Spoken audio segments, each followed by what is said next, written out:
방송에서 제공하는 투자 정보는 투자 판단에 대한 조언입니다.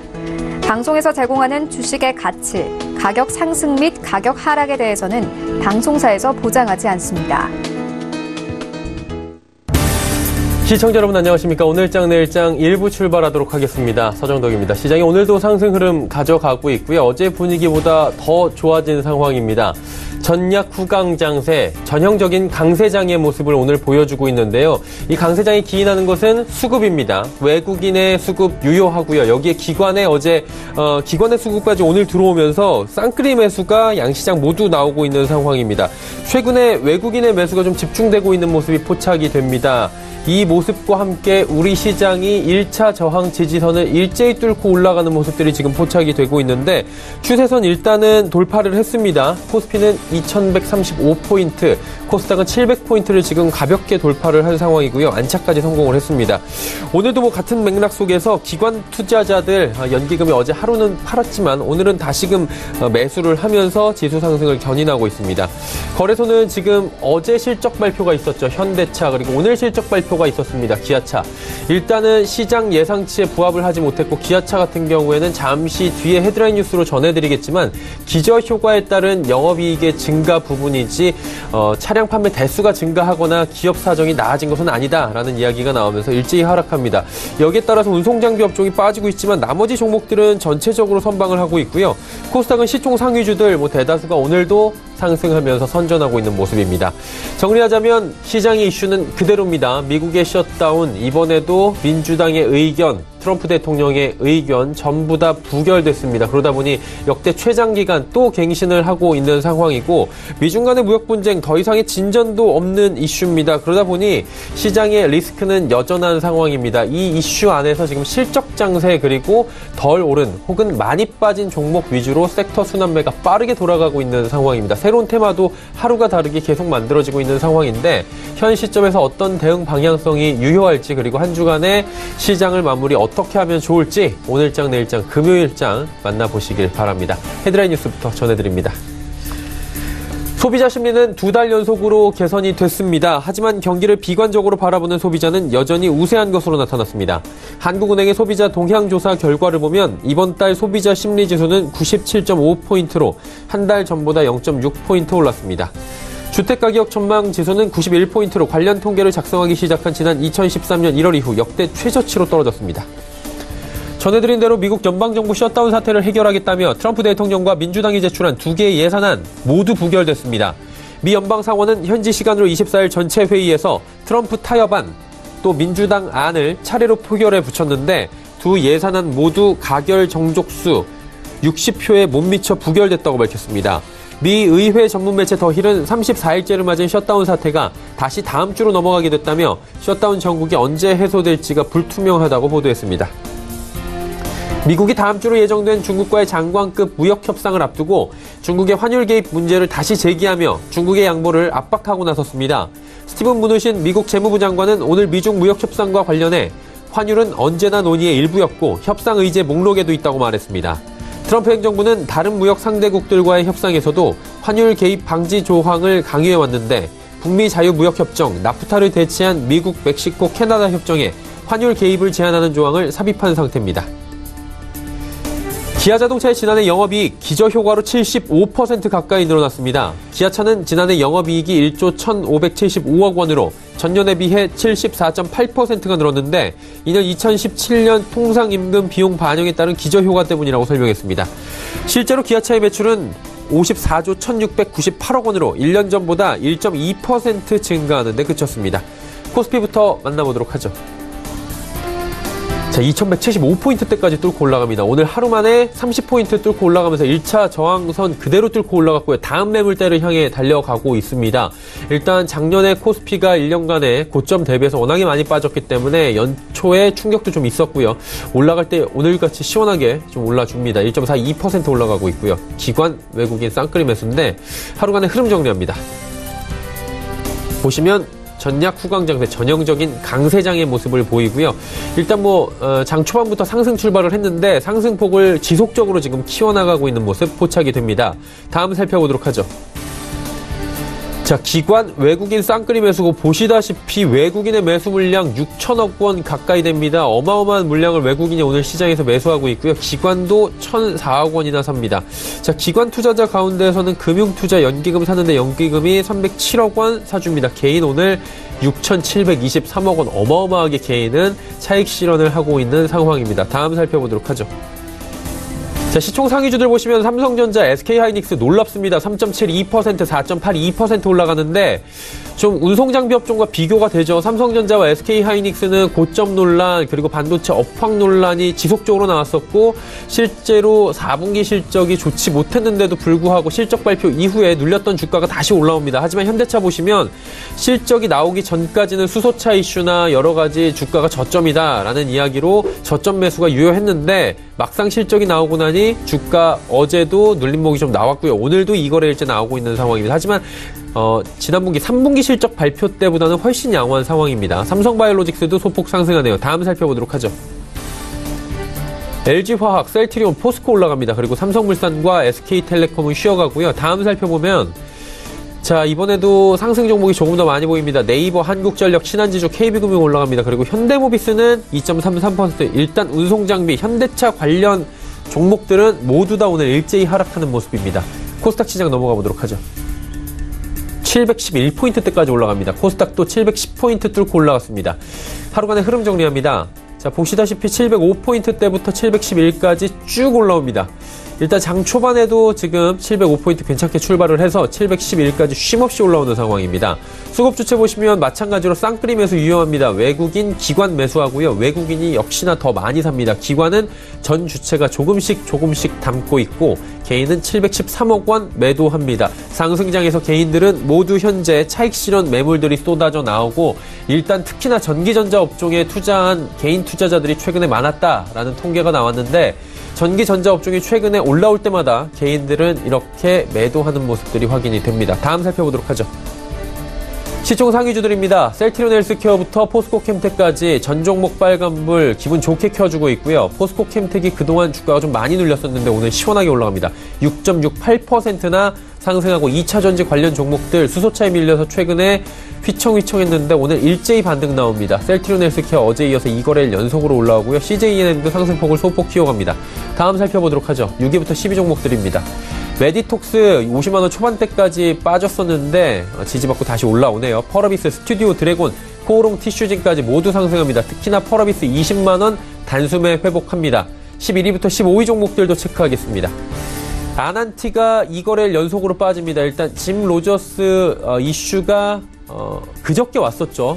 방송 출연했고요. 어제 오늘 2거래일 연속으로 재료가 좀 소멸되는 듯한 느낌이 있습니다. 그러다 보니 어제 빠지고 오늘도 지금 주가가 급락 수준을 면치 못합니다. 하지만 셀트리온 제약, SK머티리얼즈, 파라다이스 휴젤 소폭씩 전부 올라가는 모습 보여집니다. 원달러 환율입니다. 자, 원달러 환율이 오늘은 정확하게 움직여줍니다. 주가가 상승하면 달러는 약세를 보이는 흐름이 최근 시장에선 나타나지 않았었는데 오늘 시장에선 정확하게 나타납니다. 원달러 환율은 하락하면서 1123원대까지 터치를 합니다. 금일 본 방송에서 제공해드리는 정보는 투자 판단에 대한 조언일 뿐입니다. 해당 주식의 가치와 수익률을 보장해드리지 않는다는 점 참고해 주시기 바랍니다. 오늘장 이슈 체크합니다. 펠리즈 투자앤리서치 김민수 대표입니다. 대표님 안녕하세요. 네, 안녕하십니까. 지금 시장에서 화두는 외국인들이 왜 이렇게 많이 사지? 라는 부분인 것 같습니다. 매수세가 점점 더 강해지고 있는데 이 속에서 점검해 볼 부분이 있을 것 같아요. 어떤 부분을 볼까요? 네, 의외의 장세라고 표현하는 게 맞다고 봐야 될 것 같고요. 시장은 항상 의외성을 갖고 있다는 게 중요한 명제지만 여러 가지 연말에 나왔던 부정적인 이슈나 흐름에 비해서 올해 시장은 좀 더 강하고 빠르게 변화하고 있다는 데 가장 초점을 맞춰볼 수 있을 것 같고요. 그 이면은 외국인들이 있다는 쪽으로 포커스를 맞춰야 될 것 같은데 어제도 외국인들이 한 5천억을 매수를 하면서 연초 이후에 2조 원 매수세가 돌파됐습니다. 그런 관점 쪽으로 봤을 때 외국인들은 지금 매수세가 들어오는 분위기와 함께 연기금 그리고 기타 법인은 아무래도 자사주겠죠. 이런 어떤 매수세가 강한 데 비해서 기관은 약간 손 놓고 있다라는 반응이 좀 더 맞을 것 같고요. 개인 같은 경우는 오히려 코스닥만 코스피를 팔아다가 코스닥으로 넘어간다라고 했었을 때 일단 1월 효과를 충분히 누리기 위한 어떤 전략적인 접근이 아니냐라는 관점 쪽으로는 볼 수 있을 것 같고요. 그런 차원으로 봤을 때 만약에 지금 1월 달이 아니었다라고 하게 되면 오히려 어떤 지수 관련주만 강하게 움직이고 나머지는 소외받는 장세가 나왔을 수도 있다라는 쪽도 지금 수급에서 보여주고 있는 상황들인데, 그렇게 되면은 개인 입장 쪽으로 봤었을 때 지금 들어오는 중소형주의 강한 매수세가 아무래도 시장을 앞으로 어떻게 예고를 하는지도 꼭 염두를 할 필요가 있지 않을까 생각이 들고 있고요.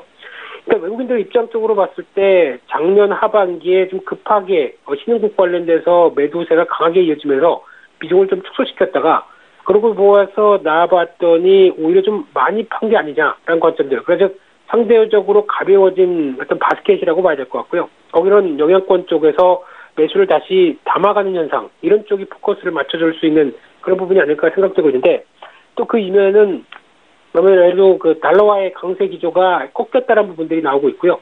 그런 차원에서 연준의 입장 변화와 함께 나왔던 부분들이 같이 연결돼서 움직인다는 쪽으로 봤을 때 외국인들의 매수세는 조금 더 강화될 기조가 높다라고 보여지고 있는데, 특히 연초 이후에 외국인들의 순매수 상위를 기록했던 종목들의 특징을 보게 되면 1위부터 6위까지 삼성전자, SK 하이닉스, 그리고 코덱스 200 관련된 지수 관련주, 거기다 삼성전자 우선주까지 담는 모습을 봤을 때 약간 좀 급하구나라는 생각도 들을 정도로 빠르게 빈자리를 채우고 있다라는 쪽으로 봐야 될 것 같고요. 그런 차원으로 봤을 때 여전히 달러와의 추이를 좀 더 지켜보는 거는 중요하겠다라고 보여지고 있는데, 지금같이 어떤 여러 가지 이슈에도 불구하고 위험 자산 선호가 조금씩 높아지고 있다는 관점 쪽에서 계속 주목해야 될 것 같고요. 특히 작년 같은 경우도 전혀 외국인들에 대한 흐름들이 크게 영향을 받지 않은 채 계속 비중이 늘어나는 대표적인 두 회사를 보다 보니까 이 대림산업과 바이로메드라는 종목에 관심이 쏠립니다. 그래서 계속 비중이 확대가 되는 측면 쪽에서의 어떤 변화들 체크하면서 주가에 대한 동향들도 확인해야 될 걸로 보여지고 있습니다. 지금 반도체 종목과 자동차 종목이 좀 엇갈린 흐름을 가져가고 있다라고 많은 분들이 생각을 하실 것 같아요. 우려가 굉장히 높았던 반도체 종목들은 실적 발표 이후에 굉장히 잘 달리고 있는데 어때요? 지금 저점 매수가 지금 일시적으로 들어오는 걸까요? 아니면 추세적으로 저점 찍고 어차피 돌아도 더 올라갈 여력은 충분하다라고 나오는 걸까요? 네, 후자에 가깝습니다. 일단 지금 오른다고 특히 실적 관련돼서 어닝 쇼크를 보여준다고 하더라도 이미 예견됐다라는 상황들이고 1분기까지도 어떤 추가적인 감익 가능성은 높은 상황들인데, 그만큼 어영들 시장에서는 미리 선반영됐다는 관점 쪽으로 해석을 하는 상황들인데, 그와 함께 이제 반도체 가격 같은 경우도 아마 1분기까지 특히 수출 동향도 같이 연결돼서 나오는 부분들이다 보니까 1분기까지 추가적으로 10%는 메모리 쪽에서 충분히 하락할 수 있다는 얘기가 나옴에도 불구하고 특히 가장 중요한 부분들이 밸류에이션 메리트라고 봐야 될 것 같고요. 주가가 미리 먼저 하락하다 보니까 이게 무슨 망하는 회사도 아닌데 이 정도까지 밀릴 정도냐라는 부분들, 대표적으로 SK 하이닉스 같은 경우를 보게 되면은 특히 지금 실적 흐름을 봤었을 때 물론 어닝 쇼크죠. 4분기 4조 4천억, 5조도 안 됐다라는 관점이고 아마 1, 4분기는 3조대로 떨어질 수도 있다라는 쪽으로 보여지고 있는데, 그럼 그런 것들 다 감안했었을 때 순이익을 보게 되면 분기 순이익 2조 5천억 정도까지 떨어진다고 하더라도 어떤 연간 순이익 보게 되면 10조입니다. 그러면 지금 SK 하이닉스가 이제 막 50조 원이 넘었는데 5년 동안 일한 금액을 수익난 금액을 다 합치게 되면 SK 하이닉스 전체 주식을 살 수 있다는 정도까지 나오는 부분이라고 하게 되면 그만큼 주가는 우려감 때문에 많이 밀렸다는데 반영을 한다고 봐야 될 것 같고요. 하지만 앞서 말씀드린 것처럼 1, 4분기에 얼마만큼 감익이 될 것이냐, 그리고 여전히 감익은 뚜렷할 것이다라는 관점들이 높게 되면은 주가가 올라간다고 하더라도 단기적으로는 또 조정의 빌미가 될 수도 있다라는 관점 쪽에서 일단 추세는 회복했는데 오히려 어떤 변화를 보게 되면 바로 여기 따라가는 것보다는 어떤 단기적인 눌림목 이용해서 계속 또 타이밍을 보는 게 좋지 않을까라고 바라보고 있고요. 중기적 관점 쪽으로는 여전히 부정적인 우려감을 안고라도 반도체 수요가 그렇게 급하게 급감되는 수준이 아니다라고 하게 되면 여전히 관심은 높다는 쪽으로 바라보시면서 회복의 무게를 두는 전략이 필요하다, 그렇게 말씀드리겠습니다.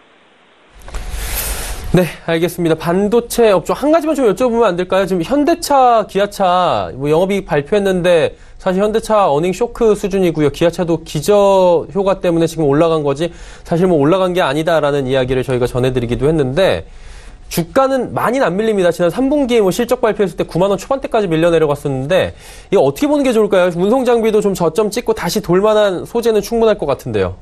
네, 일단 지금 시장 분위기는 3분기에 워낙 쇼크가 심했기 때문에 4분기도 그에 따른 변화로 또 회복은 들어가되 강한 변화가 나오지 않을 것이다라고는 염두를 했던 측면들이 상당히 높을 것 같고요. 그런 차원에서 발표했던 지금 실적 흐름들의 동향을 보게 되면 일단은 저점 때는 지난 3분기 때로 확보했다. 그런 관점 쪽에서 이제 변화를 기대한다는 관점 쪽에서 자동차 업종을 바라보는 게 좋지 않을까 생각되고 있고요. 특히 또 미래 가치적인 측면에서 본다라고 하게 되면 또 다른 또 역점으로 삼고 있는 수소차 관련된 정부와의 협업과 관련된 어떤 기대감도 같이 작용한다라는 관점 쪽에서 오히려 어떤 저평가에 대한 부각 그리고 미래 가치에 대한 부각 이런 쪽이 일단 시세를 어떤 충격 쪽에서 벗어나는 회복세에 또 무게를 두는 게 일단은 맞지 않나 그렇게 생각되고 있습니다. 알겠습니다. 자동차 관련 업종에 대한 이야기까지 오늘 상세히 들어봤습니다. 오늘 말씀은 여기까지 듣겠습니다. 고맙습니다. 네, 감사합니다. 펠리지 투자인 리서치 김민수 대표와 함께했습니다.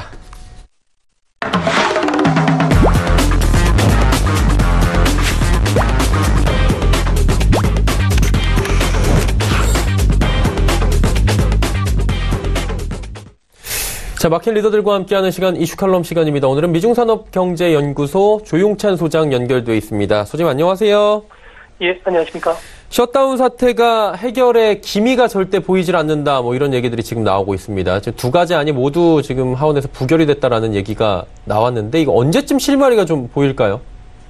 네, 예산안이 의회에서 결정을 하지만 성립되기 위해서는 대통령의 서명이 필요한데요.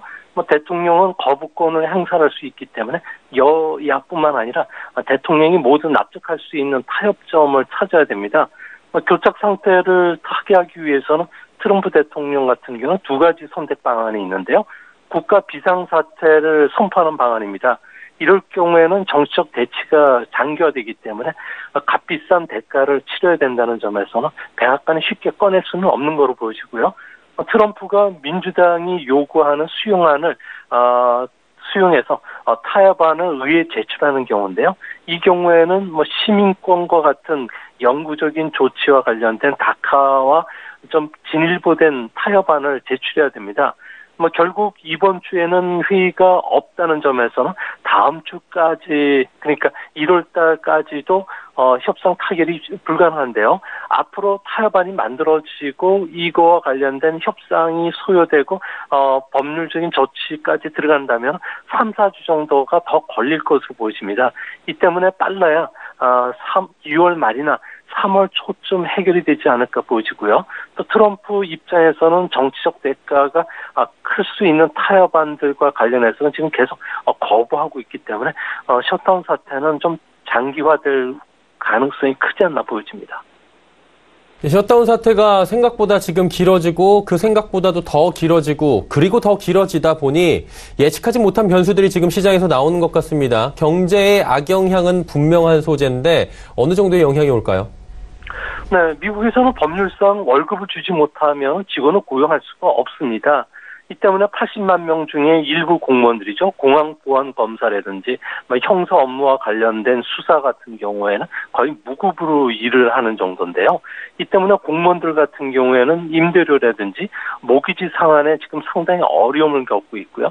어떤 공무원들 같은 경우는 우버 운전사로 부업에 좀 뛰어들 정도라고 그럽니다. 특히 경제 통계가 발표되지 않고 있기 때문에 경기 방향이라든지 속도감을 알 수가 없는데요. 이 때문에 투자 심리가 좀처럼 살아나지도 않고 있고요. 또 미국의 증권거래위원회 같은 경우도 폐쇄가 되면서 신규 주식 공개 절차도 좀 중단된 상태입니다. 이뿐만 아니라 세금 환급이라든지 신약 인허가 업무도 좀 중단되고 있고요. 또 보조금을 받아서 생활에 써야 되는 빈곤층이나 농가들도 어려움을 겪긴 마찬가지인데요. 이런 모든 그 영향으로 인해서 미국 같은 경우에는 정부 폐쇄로 매주 0.1%포인트씩 성장률이 좀 하락하는 상황이고요. 1월까지 정부 폐쇄가 지속이 되기 때문에 성장률은 0.5%포인트 떨어질 수밖에 없습니다. 만약에 3월 말까지 간다면은 1분기 GDP 성장률은 1.5%포인트 정도 떨어질 수밖에 없기 때문에 그런 측면에서 봤을 경우에 1분기 그 미국의 GDP 성장률은 상당히 좀 안 좋게 나올 가능성이 크지 않나 보여집니다. 이게 이번 셧다운 사태가 최장 기간을 기록하고 있다는 것은 역으로 생각해보면 그렇게 길게 가지 않았던 사례가 많다는 것 아니겠습니까? 과거에는 어떤 방식으로 좀 해결을 했었죠? 네, 경제 활동에 미치는 영향이 커지면 국민들의 불만도 올라갈 수가 있습니다. 이 때문에 95년도 클린턴 정부 그리고 2013년 오바마 정부 때는 서로가 양보하면서 새로운 예산안을 통과시켰는데요. 이제 문제는 앞으로도 지금 그 상당 기간 타협점을 찾지를 못하고 있기 때문에 국채 이자 지급 연체 문제도 이제 앞으로 불거하게 될 수가 있겠고요. 정부 부채 상한도 인상되지 않는 사태까지도 염두에 대는 그런 상황으로 보여집니다. 이렇게 되면은 그야말로 디폴트 사태가 일어나게 되는데요. 셧다운과는 전혀 다른 상황으로 빠져들 수가 있다는 겁니다. 실제로 부채 상한 인상의 문제로 난항을 겪었던 2011년도만 하더라도 미국 같은 경우에는 국제 신용 등급이 강등이 되면서 세계 주식 시장도 큰 충격을 빠져들기도 했는데요. 미국이 9월 말까지 2020년도 예산 심의를 완료시켜야 하지만 10월 달부터 예산이 지출되는데 이 부분까지도 영향을 끼칠 가능성이 크다는 겁니다. 이렇게 되면은 의회 그 지출 상한을 인정시켜주지 않는 그런 셧다운 문제가 일어났을 경우에는 그야말로 재정 절벽 상황에 몰릴 수가 있고요. 그렇게 되면 미국채 신용 등급 하락뿐만 아니라 그 경제에도 악영향을 맞을 가능성이 크기 때문에 불확실성 문제가 아무래도 무역 문제를 뛰어넘는 사태로까지 전개될 가능성도 있지 않나 보여집니다. 그리고 지금 다보스 포럼 얘기를 빼놓을 수가 없는 게 전 세계 이목이 집중돼 있습니다. 일단은 다국적 기업들이 주목하는 산업에 대한 이야기가 나올 것 같은데 어떤 산업을 좀 주목하고 있던가요? 네, 올해 다보스 포럼의 주제는 세계화 4.0입니다. 4차 산업혁명 시대의 그 혁신적인 기술이 경제나 비즈니스, 사회, 정부를 근본적으로 바꾸고 있기 때문에 앞으로 인간 중심의 사회를 만들자고 세계 지도자들이 서로 합의하고 35개 공개, 비공개 섹션에서 65개 정상뿐만 아니라 국가대표, 국제기구가 모두 참석을 하고 있는데요. 여기에서 가장 뜨거웠던 그 테마는 음식과 기술이라고 합니다. 세계 인구는 2025년도에 100억 명에 도달하게 되는데요. 이렇게 되면은 아시아 신흥국을 중심으로 해서는 시장이 커지기 때문에 새로운 부를 창출한 사람들이 등장하고요. 이 사람들이 네트워크를 통해서 개인 파워가 앞으로 더 증가할 수밖에 없고, 그리고 중산층의 힘이 확산된다든지 인구 구조확산, 도시화로 빠르게 진행된다는 겁니다. 이렇게 되면 산림 파괴도 일어날 수가 있고요. 또 식량 같은 경우는 35%, 물은 40%, 에너지는 50% 정도 늘어나기 때문에 이런 수요를 충족시키기 위해서 기업들 같은 경우는 서로 대처를 해야지만 되기 때문에 새로운 기업들로 하여금 새로운 성장 시장이 커질 수 있다는 점이 가장 이번 회의의 매력이었고요. 또 한 가지는 의료 부분의 디지털화입니다. 웨어러블 단말기에서부터 유전자 분석까지 다양한 기술이 들어오면서 제약산업 같은 경우에는 새로운 비즈니스 모델들이 나오고 있는데요. 올바른 방향으로 가지 않았을 경우에는 큰 문제가 발생하기 때문에 빅데이터 발전을 활용한 환자 중심의 의료를 실현하는 문제와 관련해서 논의가 활발했다고 합니다. 앞으로는 제약산업은 세일즈맨 시대가 이제 저물게 되고요.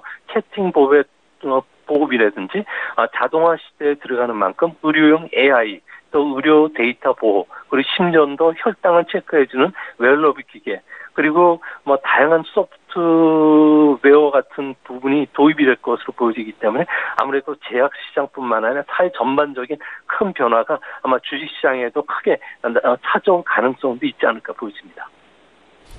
그리고 이제 월말에 미중 간의 장관급 회의가 예정이 돼 있습니다. 이 부분이 이제 차관급 회의에서 굉장히 잘 끝났다라고 양 국가가 자화자찬하고 있는 상태에서 장관급 회의에서 뭔가 이제 실마리가 풀리지 않을까라는 기대를 하고 있었는데 미국이 예비협의 개최를 거부할 것이다라는 보도가 나온 겁니다. 또 압박 작전에 들어간 걸까요? 아니면 실제로 이게 또 개최가 안 될 확률이 있나요? 네, 미국 입장에서 볼 때는 과거같이 중국의 그 단순한 수입 약속은 믿을 수가 없다는 겁니다. 구조적 문제에서도 더 양보하라는 압박용 플레이로 보여지는데요. 이 때문에 트럼프 대통령 같은 경우는 트윗에다가 중국은 장난치지 말고 진짜 협상에 나오라고 할 정도인데요. 미국 같은 경우는 이번 장관급 협상의 핵심 목표는 무역 불균형 해소가 아니고요. 합의 내용을 잘 준수되는지 정기적으로 모니터링할 수 있는 실효성 있는 틀을 이참에 만들겠다는 생각입니다. 중국은 대미무역 흑자 축소에는 적극 응하겠지만 구조적 문제는 주권 침해이기 때문에 더 이상 그 회의를 이 부분에선 진전시키기가 상당히 어렵다고 지금 난색을 표명하고 있는데요. 미국 같은 경우에는 2020년까지 중국이 대미 흑자 제로로 만들기 위해서 진짜 구매를 늘려가는지 검증할 필요가 있겠고요. 또한 지적재산권 보호 문제라든지 스파이 활동 중단과 같은 부분들과 관련해서 점검할 수 있는 모니터링 제도를 두겠다고 했기 때문에 앞으로 실무 협상 과정에서는 상당한 진통이 따르지 않을까 보여집니다. 네, 궁금한 게 이런 모니터링 제도를 둔다고 해서 결론적으로 보자면 미국의 대중국 무역 적자가 크게 줄어드는 게 나타날까요? 전혀 그렇지는 않을 것 같은데요. 네네. 그렇게 보는 근거는 아무래도 미국 같은 경우는 경기 확장 국면이 2020년까지는 지속이 된다는 거죠. 개인 소비의 힘도 계속 증가하고 있기 때문에 수입 수요가 늘어날 수밖에 없습니다. 적자를 줄일 수 있는 그 구조가 아니라는 겁니다. 또한 미중 간의 공급 체인망이 이미 구축이 되어 있는 상태인데요. 중국 같은 경우에는 반도체 국산화율이 8%에 지나지 않기 때문에 미국 기업으로부터 장비라든지 부품을 공급받아야지만 생산이 가능한 것처럼 미국도 스마트폰, PC 그리고 일반 그 생활용품들 같은 경우에는 대부분 중국에서 수입을 해야 되는 상호 의존적 경제 구조가 쉽게 1, 2년 사이에 그 개선이 안 된다는 겁니다. 또 한 가지는 미국 같은 경우는 1990년대부터 제조업 고용이 급격히 감소했는데요. 농산물 같은 경우, 제약산업 같은 경우는 갑자기 늘릴 수도 없는 상황이고 제조업 부분의 수출이 늘려야 되지만 이런 부분들이 쉽게 늘어날 수 없다는 겁니다. 또 한 가지는 중국의 가계 채무 증가로 인해서 개인 소비가 지금 급격히 감소하고 있는 상황인데요. 2020년도 초반 정도가 되면 1인당 GDP뿐만 아니라 중국인들 소비들 같은 경우는 2에서 5%대로 하락을 하게 됩니다. 아무래도 미국산 자동차라든지 농산물, LNG 수출이 하겠다고 하지만 쉽게 늘어나는 구조가 아니라는 점에서는 중국도 미국도 고민이 여기에 있는 것으로 보여집니다. 긍정적인 방향을 한번 그려보도록 하겠습니다. 타협점을 다행히 찾았다라는 전제를 한다면 그동안에 부과했던 관세 그리고 2,500억 달러죠. 3차 관세 철폐되는 거 맞습니까? 네. 아무래도 잘 타협이 되면 3월 2일 날 2천억 달러의 그 관세는 막을 수는 있을 거로 보여집니다. 하지만 미중의 무역 합의가 잘 된다고 하더라도 미국 같은 경우에는 중국이 아파하는 전도의 보급인 관세 무기는 그렇게 쉽게 내려놓지는 못할 것으로 보여집니다. 트럼프 대통령 같은 경우는 보조금 지급 정책이라든지 지적재산권을 둘러싼 관행 약속을 바꿨는지 이 부분들을 모니터링 하겠다고 했는데요. 이 때문에 이 약속이 잘 지켜지지 않으면 관세 그 부분을 이용해서 공격할 수 있는 카드는 쉽게 내놓지는 않을 것으로 보여집니다. 또 한 가지는 관세 그 카드를 안 쓰더라도 다른 카드를 지금 미국이 준비하고 있는데요. 2019년 8월 13일부터는 국방권한법이 발동이 됩니다. 이거에 따르면 중국 기업과 달러 거래를 금지시킬 수도 있고요. 또 미국 내 자산 동결과 같은 극약 처방도 가능하다 합니다. 이 때문에 블랙리스트에 올라간 중국 기업들 같은 경우는 세계 금융망이라든지 글로벌 비즈니스에서 퇴출시킬 수 있는 강력한 제재 조치를 갖고 있기 때문에 중국 입장에서도 쉽게 미국의 그 약속을 해주거나 모니터링 제도와 관련된 틀을 쉽게 허락하지는 않을 것으로 보입니다. 그렇다면 지금 중국과의 무역 협의는 미국이 우방국과 맺은 그런 무역 협정들이 있잖아요. 이 부분과 좀 차이점이 있는 것 같은데 어떤 큰 차이가 있나요? 지금 미국과 중국 간의 협정은 그 자유무역 협정과는 매우 이질적인 틀을 갖고 있는데요. 미국이 우방국과의 그 맺은 무역 협정은 무역 장벽을 낮추는 게 목적입니다. 특정 품목의 구매 개혁 같은 경우는 포함시키지 않는데요. 당사자 간 합의를 지킨다는 전제 하에서 서로의 그 수출, 무역을 증진시키는 메리트 있는 그 협정을 만들기 위해서입니다. 덤핑이나 보조금과 같은 불공정 관행을 해결할 수 있는 분쟁 처리 기구도 두고 있고요. 서로가 이 부분들을 서로 합의를 하고 있지만 WTO 같은 경우는 이런 불공정 관행을 억제할 수 있는 중국에 대해서는 힘이 없습니다. 이 때문에 미국 같은 경우는 스스로의 힘으로 중국을 시정시키겠다고 욕을 하고 있는데요. 미중 갈등은 앞으로 무역을 넘어서 기업에 대한 제재로 계속 확산이 될 수 있게끔 미국이 준비를 하고 있기 때문에 앞으로 그 협정이 맺어지고 타협이 된다고 하더라도 기업 하나하나에 대한 공격은 앞으로도 있을 거로 보여집니다. 자, 이제 3월 1일까지 뭐 한 달 정도밖에 남지 않았다. 40일 정도 남은 것 같은데 이날로 설정된 무역 협상이 타협안을 좀 찾을 수 있을 것으로 소장님은 예측하십니까? 네, 확률은 그렇게 높지는 않습니다. 미국 같은 경우는 주식시장에 미칠 영향을 의식해서 무역 협의가 잘 진행되고 있다는 메시지를 계속 전달하고 있는데요. 중국이 6년간에 걸친 수입 확대와 관련해서는 어느 정도 양보하지만 나머지 부분에서는 비타협적인 자세를 계속 고수하고 있는 게 문제입니다. 중국의 무역협상 전략 같은 경우에는 무역 적자 축소 카드를 활용해서 협상 기간을 계속 연장시켜 나가겠다는 생각을 갖고 있는데요. 이같이 수세에 몰렸던 중국의 입장이 갑자기 변한 것은 다보스 포럼에서 보듯이 세계가 미국에 대해서 더 이상 신뢰하지 않고 있기 때문에 그렇고요. 또 셧다운 사태라는 돌발 변수가 계속 나오면서 미국 경제 같은 경우에도 관세 전쟁으로 들어가면 중국만큼 같이 피해를 본다는 겁니다. 이 때문에 기한 내 그 무역 적자 축소를 위해 중국 측이 구체적인 그 계획을 밝히면서도 한편으로는 구조적인 문제에 대해서는 큰 틀에서만 합의를 해주고 추가 관세 발동을 연기시키는 이런 조치에 나서기 때문에 트럼프 대통령도 장난치지 말라고 했던 것도 이 때문인 것으로 보여집니다. 자, 그렇다면 3월 1일까지 타협안을 찾기가 쉽진 않아 보인다. 그렇다면 역으로 말씀드리면 타협이 되지 않을 확률이 굉장히 높아졌다라는 부분인 건데 높아졌을 때 경제에 미치는 영향 이런 거 빼고 미국이 어떤 조치를 취하게 될까가 또 선제적으로 궁금한데 미국은 어떤 조치를 내놓을까요? 네, 미국은 당장 2천억 달러에 대한 중국 제품에 대해서 관세를 10에서 25%로 올리게 되고요. 이제 더 이상 중국 같은 경우에는 관세 보복 카드가 없기 때문에 아무래도 비관세 장벽을 통해서 미국을 압박할 것으로 보여지는데요. 히토류라든지 부품 수출 같은 경우에도 중단시킬 가능성이 있습니다. 이렇게 되면은 그 미국 같은 경우에는 새로운 규제인 수출 관리법이 또 하나 있는데요. 여기에 따르면은 중국에 대해서 국가 안보와 관련된 그 기술을 전용할 수 있는 제품들, 로봇, AI, 3D 프린트, 바이오와 관련된 이런 그 프로세서와 관련해서 14개 분야에 대해서는 아무래도 수출을 제한시키는 조치에 나설 것으로 보여지고요.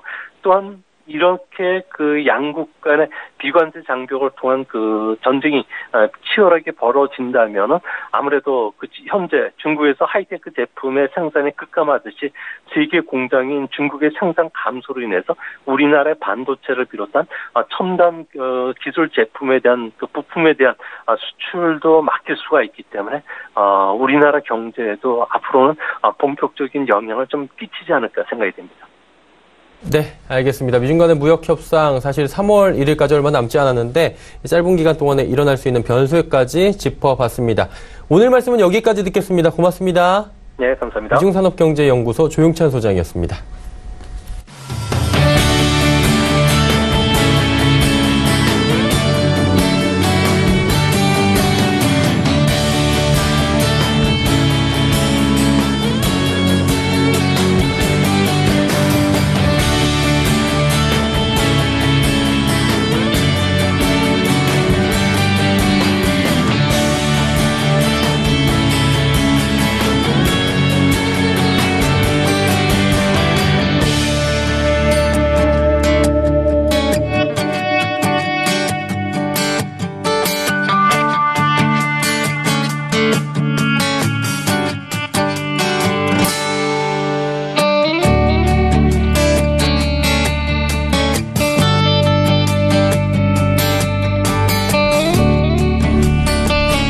오늘장 내일장 1부 함께 하셨습니다. 잠시 뒤 2부에서는 전문가들과 함께하는 시간 레벨업 트레이딩 타임 시간이 준비가 되어 있습니다. 다양한 종목 짚어드리고요. 궁금하신 종목 상담까지 이어가는 알찬 시간 준비가 되어 있으니까요. 2부도 함께해 주시길 바랍니다. 고맙습니다.